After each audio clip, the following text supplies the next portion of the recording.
আসসালামু আলাইকুম। এটা হচ্ছে বাইক মেনটেনেন্স পার্ট 1।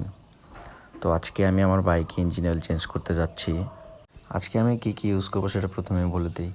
প্রথমে থাকছে Liqui Moly street race 10W40 engine oil, তারপরে থাকছে লিকিউমলি ইঞ্জিন ফ্লাশ শুটার, তারপরে লাস্টে ইউজ করব আপনার মোস্টু শুটার, আর থাকছে আপনার ইঞ্জিন অয়েল ফিল্টার।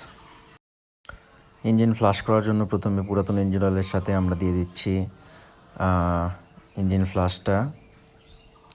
তারপরেই আমরা বাইকটা 10 মিনিট আইডিয়াল আরপিএমে স্টার্ট করে রেখে দিব।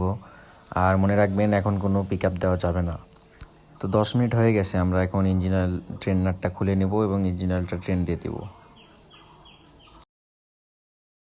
এটা আপনারা অবশ্যই পরিষ্কার করতে ভুলবেন না, এখানে ইঞ্জিন অয়েলের সব ময়লা এসে জমা হয়। আর যারা স্পোর্টস বাইক ইউজ করেন তারা কিটের এই নিচের নাটটা খুলে নেবেন, তাতে আপনাদের অয়েল ফিল্টারটা পরিবর্তন করতে সুবিধা হবে।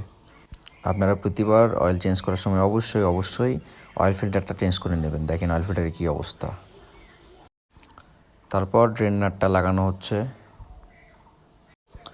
অয়েল ফিল্টার নতুন লাগানো হচ্ছে, এবং যে বড় নাটটা আছে অয়েল ফিল্টারের, এটা অবশ্যই আপনার রাইট সাইডের নিচে বসবে, আর ছোটো নাটগুলা উপরে এবং লেফট সাইডের নিচে।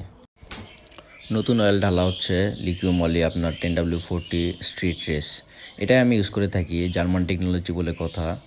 এটাই আমার কাছে বেস্ট মনে হয়।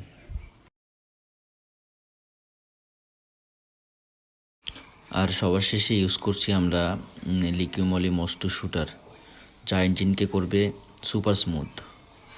এটা আমি ফার্স্ট টাইম ইউজ করতেছি, কিন্তু এর আগে অনেক রিভিউ দিয়েছে, অনেকে বলছে এটা নাকি অনেক ভালো। তো ইউজ করতেছি, পরে রিভিউটা আপনাকে পরে দিতে পারবো। ভালো থাকবেন সবাই, আসসালামু আলাইকুম।